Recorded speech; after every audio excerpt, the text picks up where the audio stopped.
আজকে ছিল শীতলা মায়ের মন্দির প্রতিষ্ঠার দ্বিতীয় দিন। আমার মামা এইসব চকলেটগুলো বাচ্চাদের জন্য আর ভক্তদের জন্য শরবতের আয়োজন করেছিল। যেসব ভক্তরা উপোস করে থাকেন তাদের তো সারাদিনে কিছু খেতে হবে, তো সেই জন্য তাদের এই গরমে শরবতের আয়োজন করা হয়েছে। এখানে যে ম্যাডাম বসে আছেন ওনার নাম বৃষ্টি। উনি কিন্তু সম্পর্কে আবার আমার মাসি হন, আমার থেকে অনেকটাই ছোট হয়, আমি ওকে নাম ধরেই রাখি। আর এখানে দেখতেই পাচ্ছ আমি গ্লাসের মধ্যে শরবত ভরে রাখছি, যাতে পরের ভক্ত এলে তাকে অপেক্ষা করতে না হয়, এলেই যেন সে শরবতটা খেতে পারে। ভক্তদের উদ্দেশ্যে শরবত দিতে দিতে দেখি এখানে সমস্ত ঢাকি মামারা চলে এসেছেন। মায়ের যে বলি প্রথার আয়োজন সেটা এরপরেই শুরু হয়েছিল।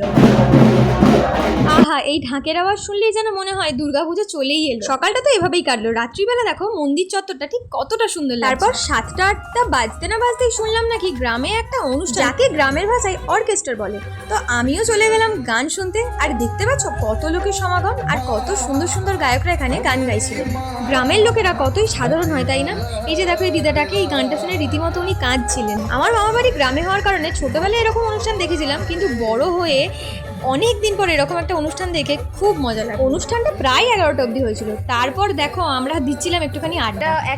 এই যে আমার বোনের ফালতু বকে এখান থেকে টাকা দিয়েছিল এটা করার জন্য, তো আমি লোভে পড়ে এটা করতে পারি। দর্শক তোমরা কি এটাকে সত্যতা যাচাই করে কি বলতে চাইছো? আমি কি এটা করেছি? না, 100%। তুই মিথ্যা কথা কেন বলছিস? जिसका कोई नहीं होता वो उसका अल्लाह होता है। ও তুই আল্লাহর দার পাকিস্তানে চলে যা তাহলে।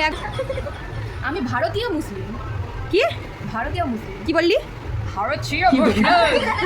ও মাই গড, তোর মুখটা দেখি একবার। দাঁড়া আলোতে যাই। ও না হলে তো তোর মুখটা কালো ফুটছটিকা। তো এই দুদিন মায়ের মামা বাড়িতে খুব হাসি মজা করেই কাটলো। এবার পাল্লা বাড়ি ফেরার।